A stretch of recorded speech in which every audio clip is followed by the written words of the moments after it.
Cześć, dzień dobry, witam Was bardzo serdecznie w drugim odcinku nowej serii. Seria oczywiście dla osób początkujących, dla tych, którzy chcą zacząć swoją przygodę z dietą ketogeniczną. W pierwszym odcinku właśnie pokazałam, co powinno być pierwszym krokiem, czyli obliczenie zapotrzebowania swojego organizmu. Jest ono potrzebne do tego, ażeby móc obliczyć po prostu makro, które jest kluczowe w tej diecie. Dzisiaj powiem trochę więcej na temat całej diety, a szczególnie na temat właśnie ten najważniejszy, czyli adaptacji. Nie wiem, czy u Was też jest tak gorąco. Ja mam tutaj włączony wiatrak. Jeżeli szumi, to przepraszam, ale rozpływam się 35 stopni w cieniu, także mam nadzieję, że damy radę.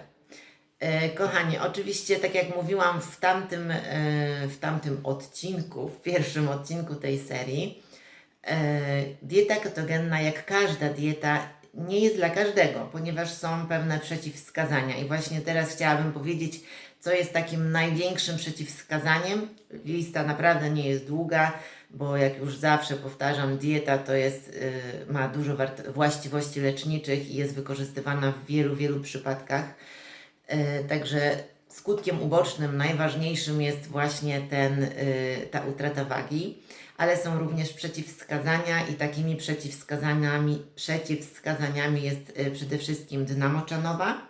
W przypadku tej choroby nie należy stosować tej diety, bo po prostu żywienie zdecydowanie się różni i nie jest ona mile widziana w tym schorzeniu.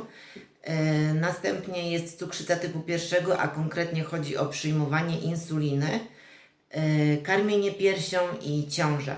Z tym, że ciąża i karmienie piersią, mówimy tutaj o sytuacji, gdy już jesteśmy w ciąży albo karmimy dzidzię, dzidzia jest mała, jeszcze nie ma rozszerzonej diety, wtedy niewskazane jest rozpoczynać właśnie ketoadaptację z tego względu, że ten okres jest dosyć obciążający dla całego organizmu.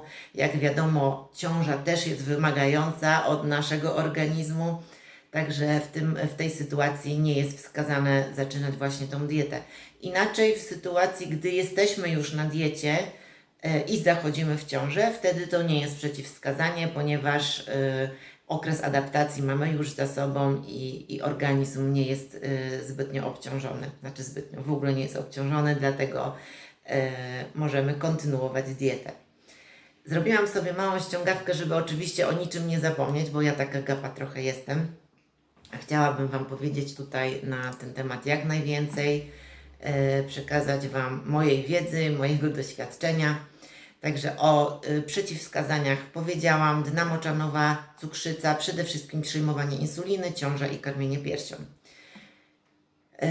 Skutki uboczne adaptacji, słuchajcie, to jest kwestia bardzo indywidualna, ponieważ też nie każdy, ale większość przechodzi tak zwaną ketogrypę.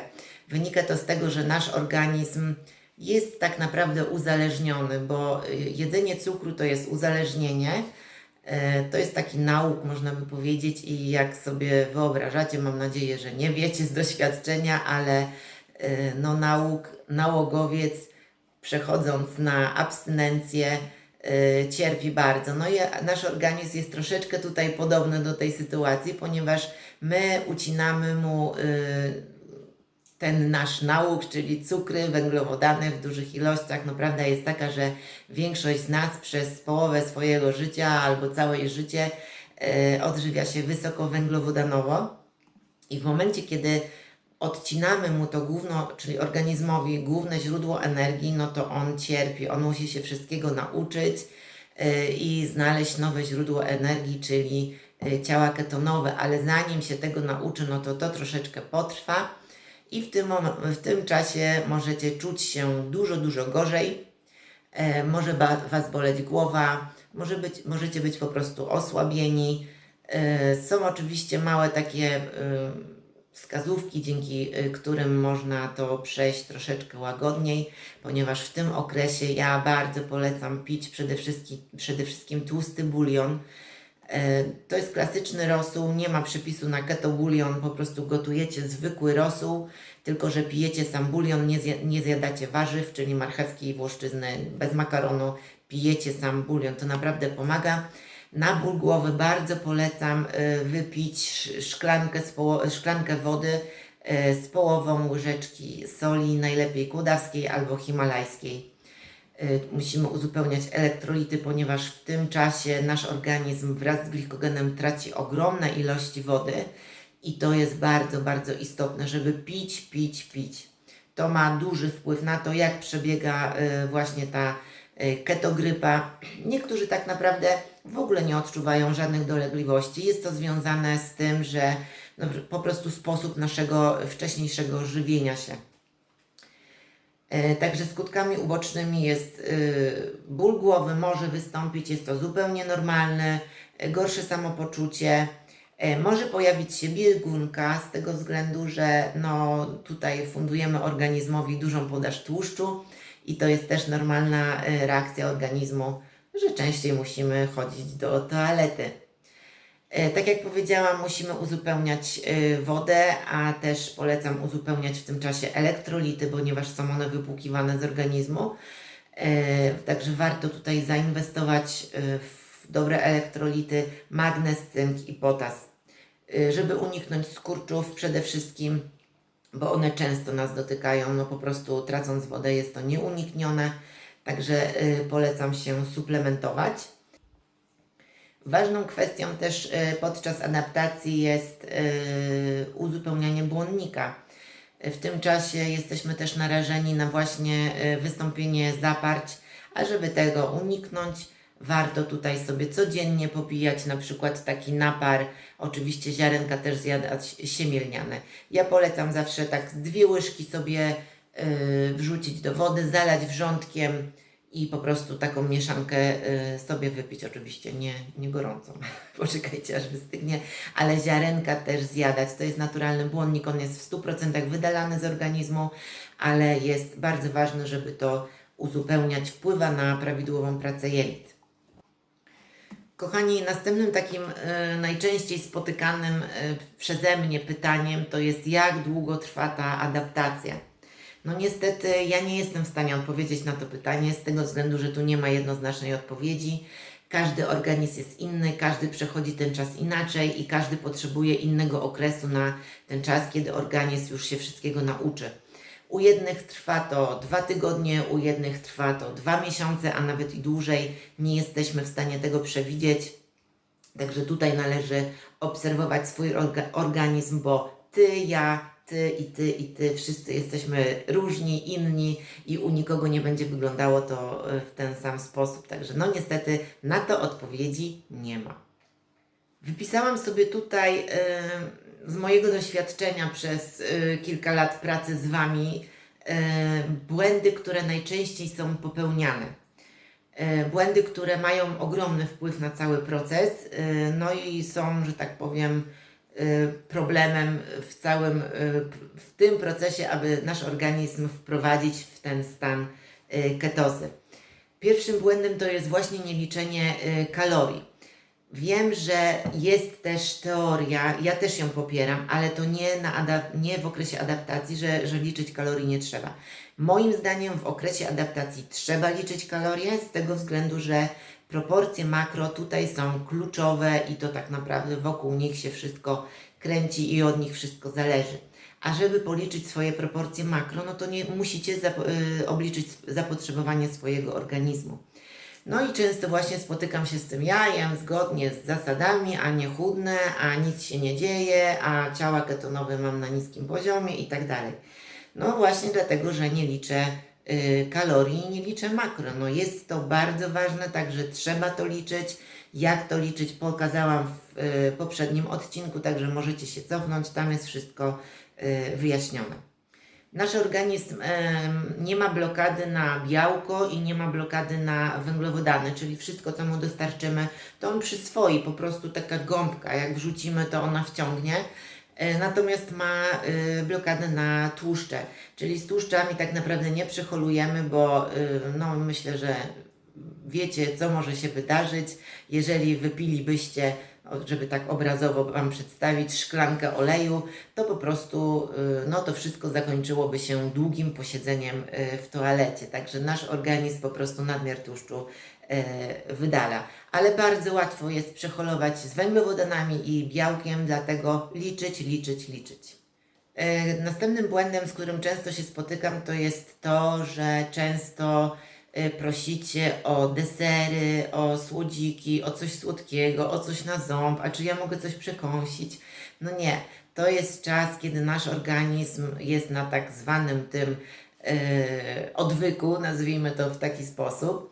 I to jest czas, kiedy on walczy z tym głodem cukrowym. My nie możemy mu fundować w tym czasie deserów, czekoladek, nawet jeżeli to są ketogenne desery czy jakieś tam słodkie przekąski, to nie jest czas na nie. To na późniejszym etapie jak najbardziej, nie mam nic przeciwko, ale nie na adaptacji, także tutaj należy ograniczać maksymalnie i słodziki, i napoje zero, i desery, i słodkości, i co tylko przyjemne, na właśnie rzecz tego, żeby cały proces przebiegł sprawniej, szybciej, no i przede wszystkim pomyślnie. Kochani, na diecie ketogennej ogólnie, a szczególnie na adaptacji nie polecam pić mleka. Dużo właśnie jest próśb o to, żeby dodać sobie mleczko do kawki. Nie. Mleko nie jest naszym przyjacielem. Słuchajcie, tym bardziej, że to mleko z kartonu to nie jest mleko, tak? Bo to jest napój mlekopodobny. Także to przy mleku nawet chyba nie leżało. W każdym razie nawet zwykłe mleko prosto od krowy z cycucha nie na adaptacji. Ci, którzy mnie oglądają już od dłuższego czasu, wiedzą, że ja jestem zwolenniczką 2 posiłków dziennie. Wynika to z tego, że podczas każdego posiłku, znaczy nie podczas, po jedzeniu, po każdym posiłku w organizmie zachodzi wyrzut insuliny. Insulina jest takim blokerem dla procesu redukcji i krótko mówiąc, im rzadziej jemy, tym szybciej chudniemy po prostu. Jedzenie 5 posiłków to jest mit, to jest w tej diecie to zupełnie się nie sprawdza. Zbyt częste jedzenie posiłków właśnie jest tutaj tym problemem, który może mieć wpływ.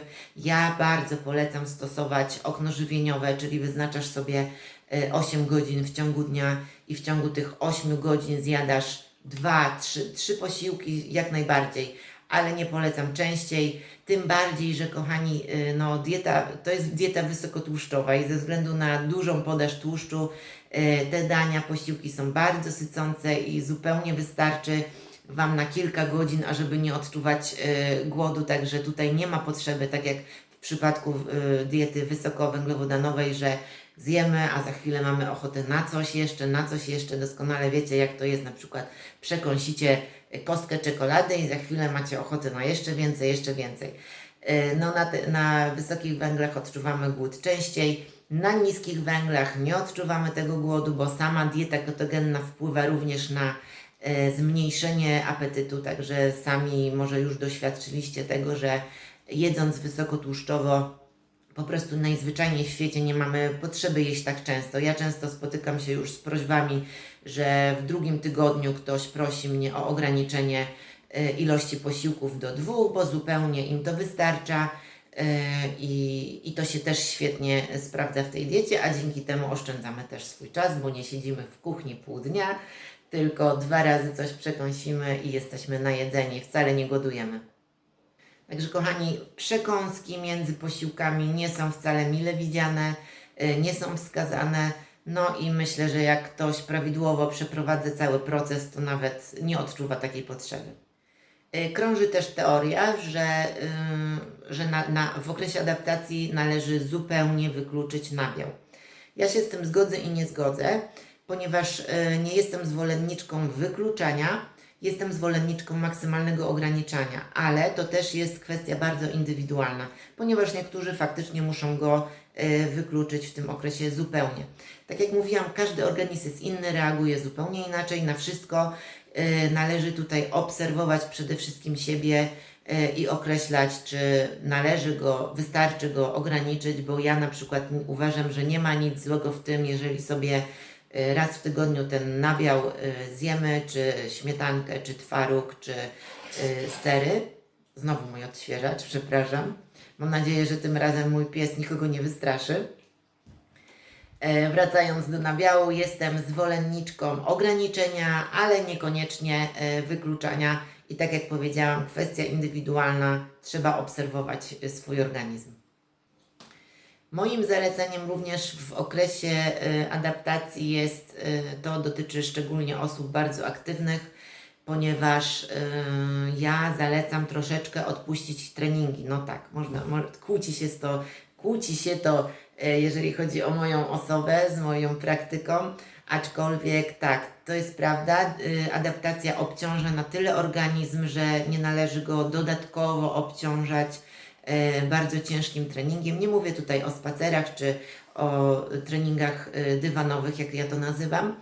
Tutaj nie mam nic przeciwko, ale jeżeli chodzi o treningi siłowe, to naprawdę warto sobie w tym początkowej fazie troszeczkę je wyluzować albo troszeczkę rzadziej chodzić na siłownię, ponieważ no, organizm potrzebuje tej naszej naturalnej siły do tego, ażeby cały proces przebiegł w organizmie pomyślnie, łagodniej i po prostu dodatkowe obciążenie nie jest mu zupełnie potrzebne.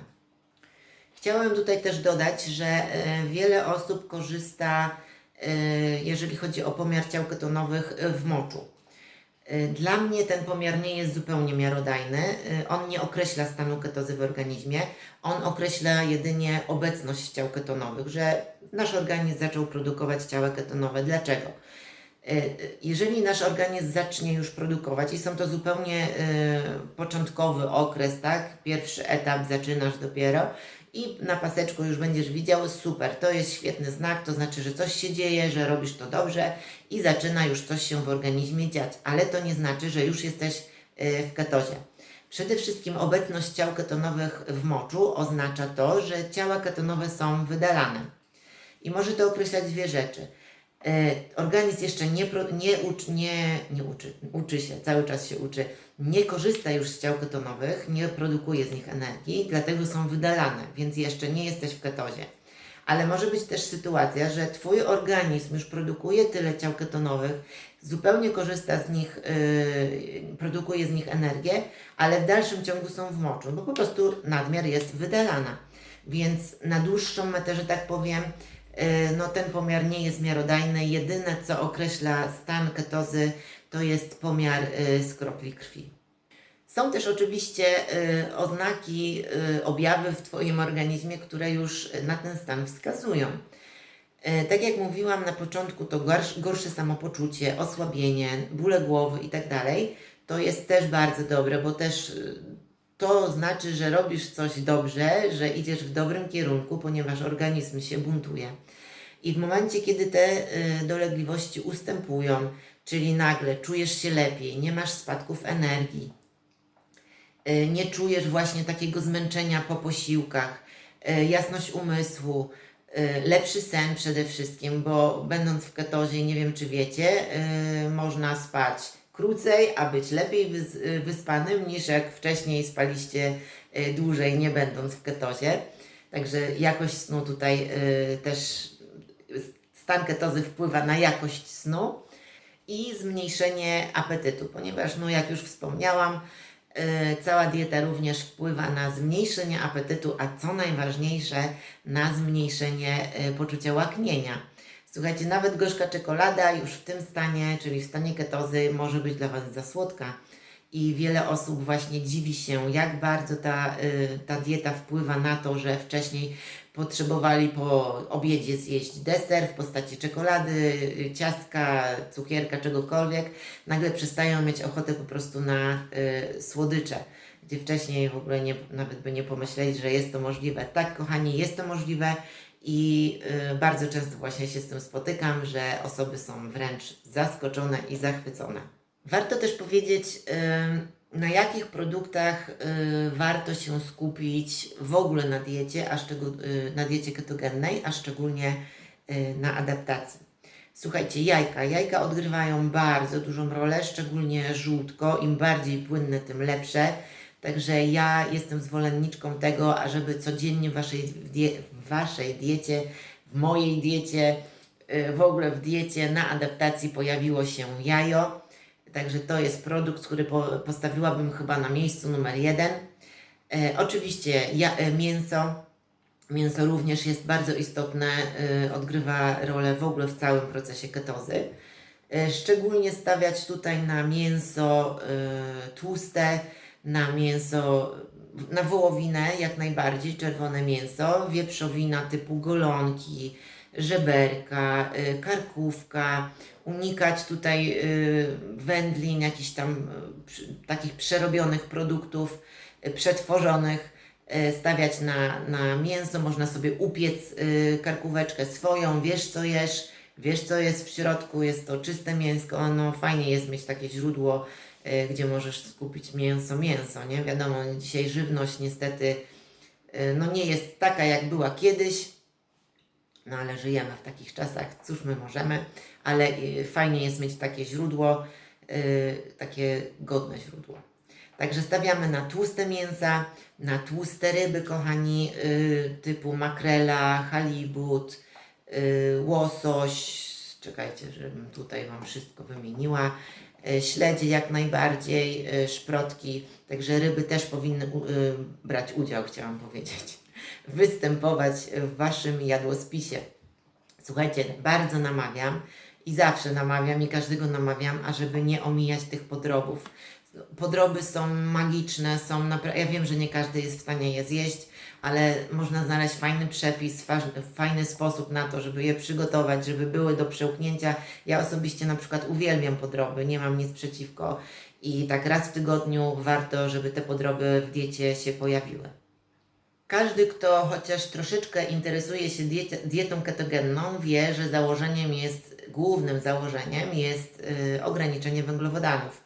Dlatego mówię o tych proporcjach makro, bo to jest ważne liczyć. Głównie węglowodany, tutaj je ograniczamy, dlatego też ze względu na to mamy ograniczenie, jeżeli chodzi o warzywa. Unikamy warzyw przede wszystkim strączkowych i okopowych, typu marchewka, ziemniaki, buraki, tego nie jemy, to są warzywa wysokowęglowodanowe i je pomijamy. Skupiamy się na warzywach zielonych. Tak jak mówiłam wcześniej, błonnik musimy dostarczać i nie warto jest zupełnie rezygnować z warzyw, bo to nie o to chodzi, że my mamy wykluczyć warzywa, bo one mają węglowodany.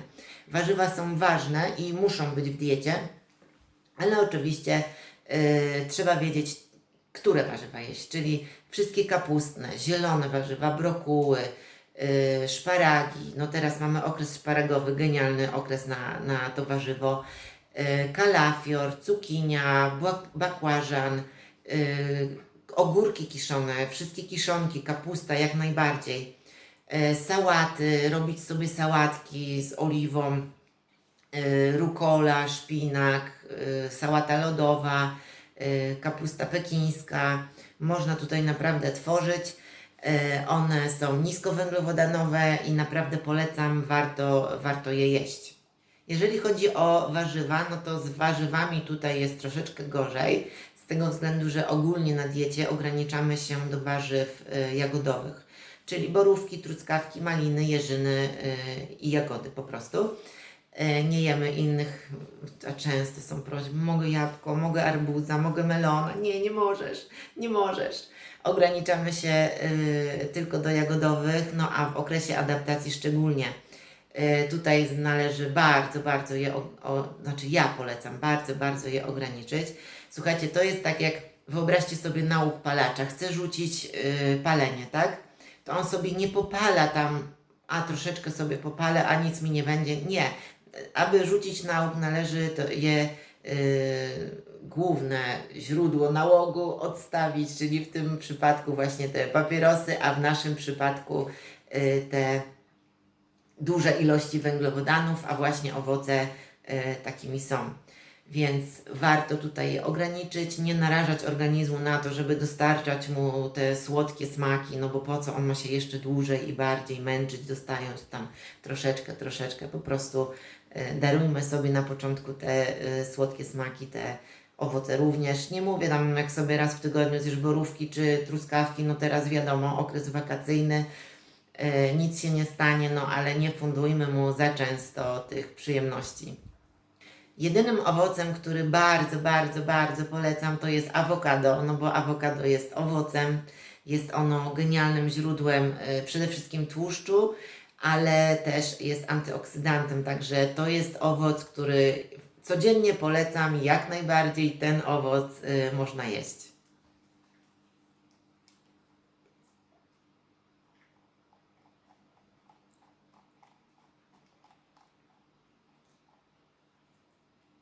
Mam nadzieję, że chociaż troszeczkę pomogłam Wam ogarnąć temat adaptacji. Oczywiście w następnym odcinku już będziemy coś pichcić z moją szefową. Szefowa już będzie, już tęskni też za Wami.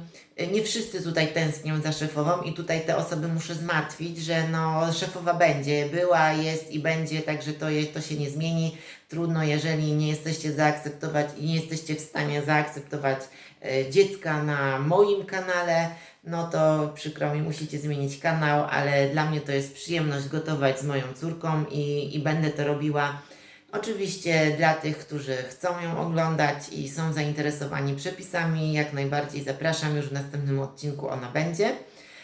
Jeszcze chciałam się odnieść do niektórych komentarzy pod wcześniejszym filmem, ponieważ pytaliście bardzo często, ustalamy sobie całkowitą przemianę materii w taki sposób na adaptacji, a co później? No później wprowadzamy, kochani, deficyt kaloryczny. Tak jak mówiłam, dieta, nie tylko proces adaptacji, ale ogólnie dieta wpływa na zmniejszenie bardzo naszego apetytu, ponieważ nawet już w drugim tygodniu, chyba też już to mówiłam, że otrzymuję prośby, żeby już zmniejszyć, bo ja już nie jestem w stanie wszystkiego zjeść, już nie czuję głodu i tak dalej. Także organizm, że tak powiem, już naturalnie sobie ten deficyt wprowadza, ale warto jest to policzyć, żeby to makro jeszcze utrzymywać. Także wprowadzacie najlepiej sobie stopniowo, nie obcinać tak drastycznie węglowodanów. No i co ważne, dlaczego liczyć? Właśnie dlatego, żebyś znał podstawową przemianę swojego organizmu, ponieważ niewskazane jest, nie polecam, nie warto tego robić, schodzić kalorycznie poniżej podstawowej przemiany materii. To jest coś, czego potrzebuje Twój organizm do prawidłowego funkcjonowania, do tego, żebyś mógł normalnie funkcjonować, więc nie należy mu obcinać poniżej podstawowej przemiany materii. Dlatego też warto obliczyć tą podstawową przemianę. No i kochani, jeżeli macie do mnie pytania, piszcie śmiało. Ja postaram się oczywiście w trakcie filmu, bo nie jestem w stanie odpisać na każdy mail, już to wcześniej tłumaczyłam. Przepraszam, ale ogrom pracy, jaki mam. I teraz jeszcze wakacje, dzieci w domu, no po prostu ogranicza mój czas zupełnie, już nie wspomnę o czasie dla siebie, o tym to już zapomniałam, ale nagrywanie dla nas, dla Was sprawia mi również przyjemność, a tym bardziej z moją córą, także zapraszam Was już na następny odcinek, już przedstawię Wam jakieś danie. Oczywiście dania, które są w mojej poprzedniej serii, również można wykorzystywać w okresie adaptacji, także macie ich tam sporo, można sobie korzystać. No i do zobaczenia w następnym odcinku. Pozdrawiam serdecznie, bardzo wakacyjnie, gorąco. Mam nadzieję, że u Was też jest tak pięknie i słonecznie. Tego Wam życzę. Po to jest lato, po to są wakacje, żeby korzystać z tego słońca. Pozdrawiam, papa.